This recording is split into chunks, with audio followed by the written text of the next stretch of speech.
Because it turns out that conspiracy theories are just mainstream now. They're just so widely held.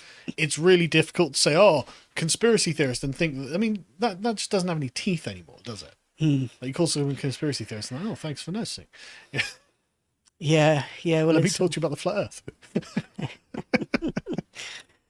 yeah, it's a phrase that gets thrown around a lot, isn't it? For you know, in this internet age where there's a lot of people exploring ideas and having conversations and it's an easy accusation to chuck around and it's very easy to settle upon an individual or a group of individuals who've created something online and it's based around trading ideas and conversation. It's easy to latch onto that, and certainly if it's successful, and pick it apart if you're a mistrustful person or if it offends you because it doesn't represent your values. It's easy to pick it apart and start throwing labels like conspiracy theory or the far right or misinformation and these things around, and they're all kind of uh, derogatory labels for an expression of critical thinking, really, a lot of the time, I think. Yeah, and it is fair to say that a lot of people don't have the information they may need to be able to explain a phenomenon. But like you were saying, why do the public have such high levels of distrust in their own institutions in places like the BBC? Like Yeah, well, it's been a long time. It's developed over a long period, hasn't it? And it, the real preponderance of information out there and people being able to find things out for themselves, it just it opens people's eyes to the actions of government and the actions of mainstream media and the sort of things are all being fed and told and it creates a culture of mistrust socially generally and which is a real problem, isn't it? I the thing think. is, it's the kind of people who are manning the institutions that I'm bothered about. Like the Mariana is a particularly good example where it's this obvious ill intent towards what I just consider to be regular people as well. You know, Sure. she's trained in a particular way, given her background, to be able to argue in public in the way that, well, people like us do.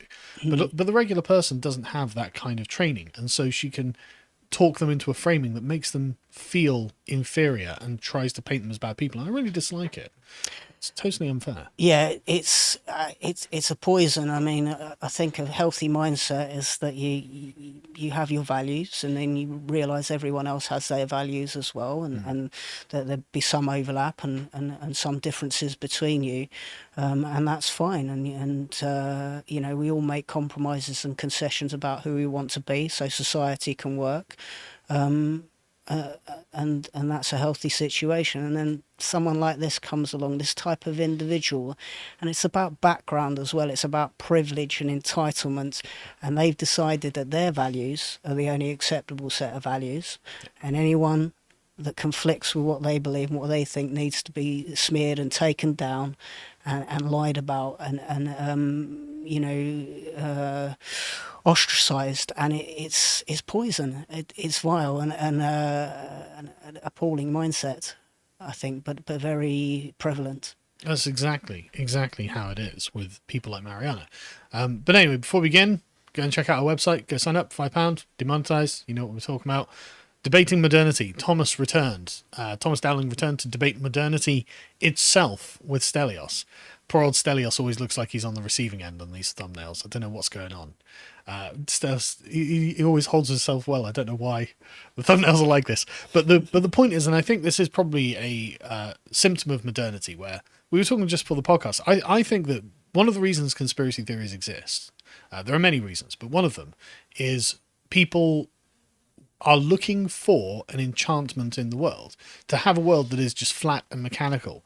I think there's something about that the average person doesn't really believe in, and I think they look for the kind of animating spirit of a thing. And I think conspiracy theories are a way of providing that. There's a prime mover behind the events that we see. Whether it's like the World Economic Forum or whoever, And the thing is, I'm not saying these things are false either, but the reason I think people are so willing to believe it is because they expect there to be some kind of order in the madness. Yeah, well, a lot of it comes down to escapism. Life is very hard for so many people at the moment, you know, in all sorts of ways, and has been, for a number of years since the pandemic, and there has to be an escapism, and there's, people need to think and look beyond their lives and think there's something more, and be able to make sense of things somehow, things that don't seem to make sense in a world where truth, it seems very slippery, and it's very difficult to know, who's lying to you and who's not, and to keep a grip of reality. It's people seek order, definitely. Yeah, they seek some semblance of order and some sort of meaning behind, why are we here, and what's the purpose of all this, and conspiracy theories can fill that hole for people. And also, it looks like there's some really dodgy stuff going on. It does, yeah. There's when people behave in a dishonest, dodgy way in public figures at the highest level, which they do. You have to believe that there's some pretty dark stuff happening behind the scenes somewhere. Well, let's take a look at some of these things, shall we? Because the Guardian put out this survey. They'd done a survey, or someone had done a survey. And if we scroll down, you see the chart in there, right? So yeah, this is conspiracy belief among the UK public, and this is just remarkable, right? So for a series of conspiracies, 32% of the British public believe the Great Replacement theory is probably or definitely true. 19% don't know, and about 48% say probably or definitely false. That's really, really high uptake on that. Yeah. The 15-minute cities, it's 33% think it's definitely or probably true, and about a similar percentage for don't know and definitely false. That terrorism is some sort of cover-up, as in the UK government and media are involved in a conspiracy to cover up information about UK terror attacks. Again, 34% say probably or definitely true. I mean, it depends how far you take the term cover-up, really, doesn't it? So, I mean, let's take the Nottinghamshire police's reporting on the recent attack that happened there. Sure.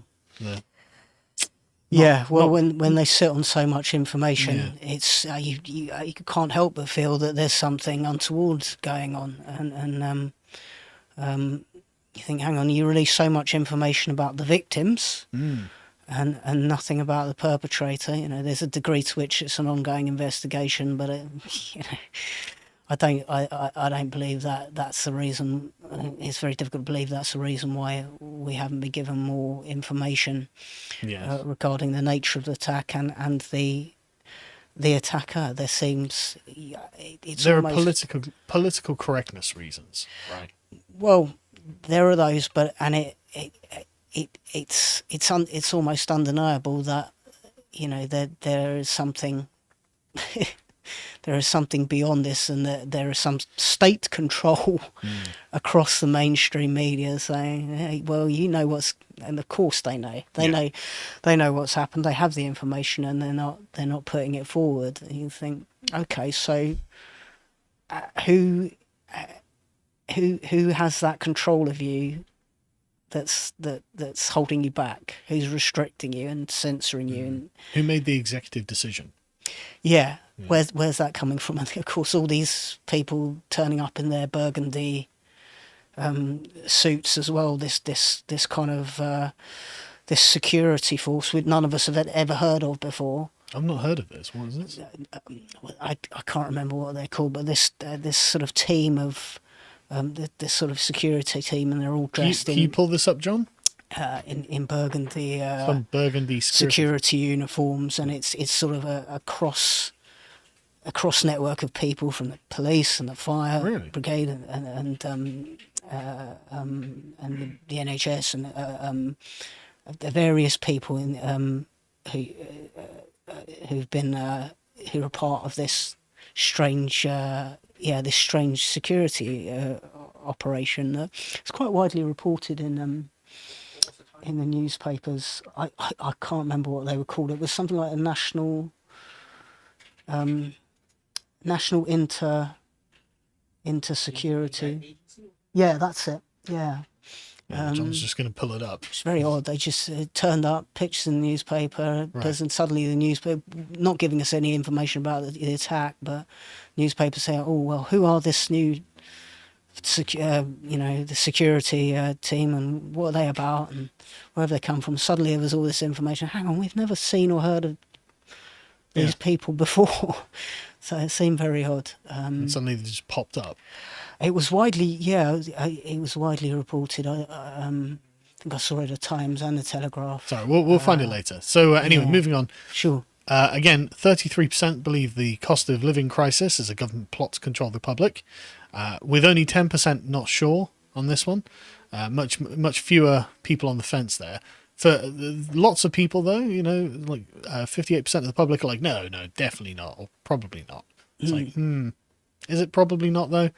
And 30% believe the Great Reset theory, that the World Economic Forum is an initiative, is a conspiracy to impose a totalitarian world government. Well, I wonder why people would believe that.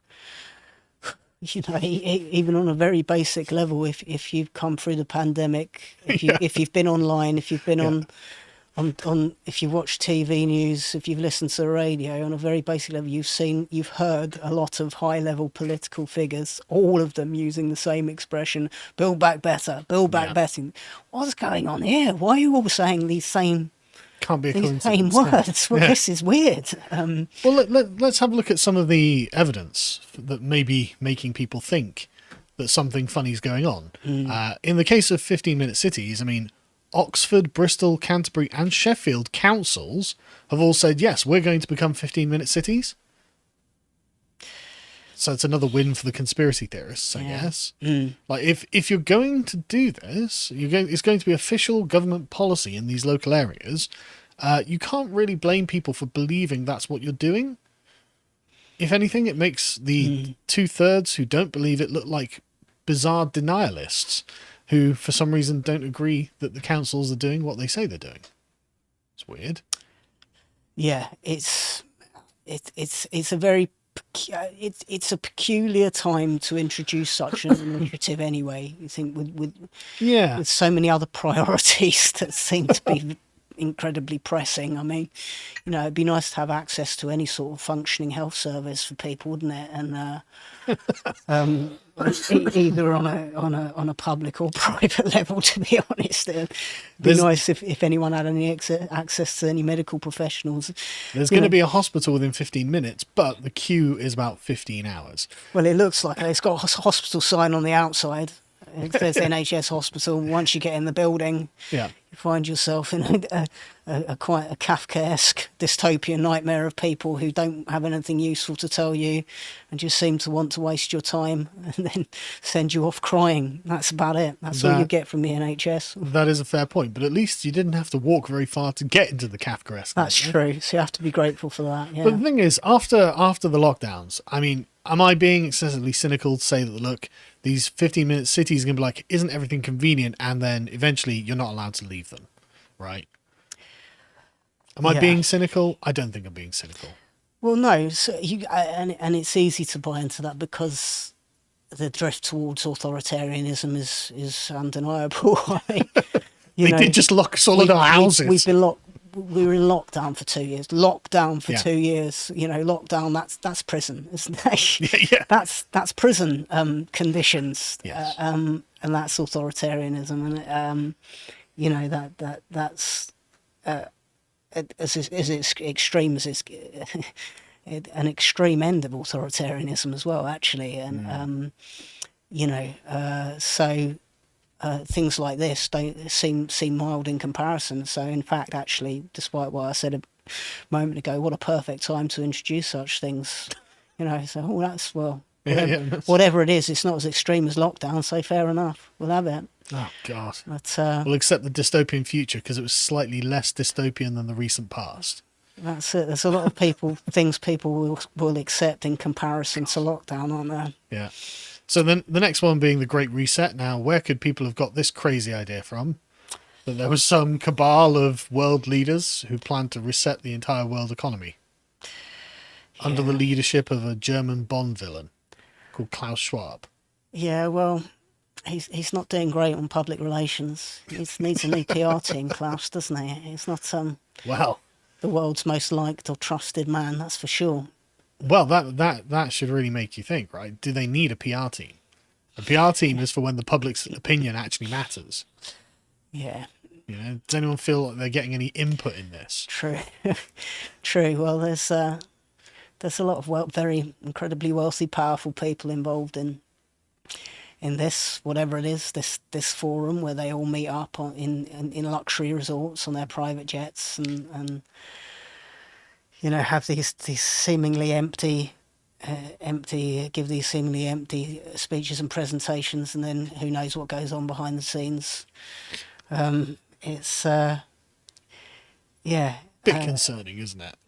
I mean, the Guardian, going back, just very quickly, a quote from that Guardian article. Conspiracy theories often develop out of real-world problems and anxieties. For example, rising interest rates and inflation, which reduce affluence and leave families struggling, can fuel the belief that powerful forces are deliberately plotting to impoverish certain sections of society. The World Economic Forum's slogan is "You will own nothing." They literally say, "You will own nothing and you'll be happy." I mean, I'm just saying the messaging seems to imply that the public actually have a much firmer grasp on these things than the average Guardian columnist. That's all. yeah, yeah. Well, it's about agendas. It's about what who's funding Yeah. the Guardian, and good luck to them because they're not getting much funding. So let's go on to the more contentious ones. The Great Replacement.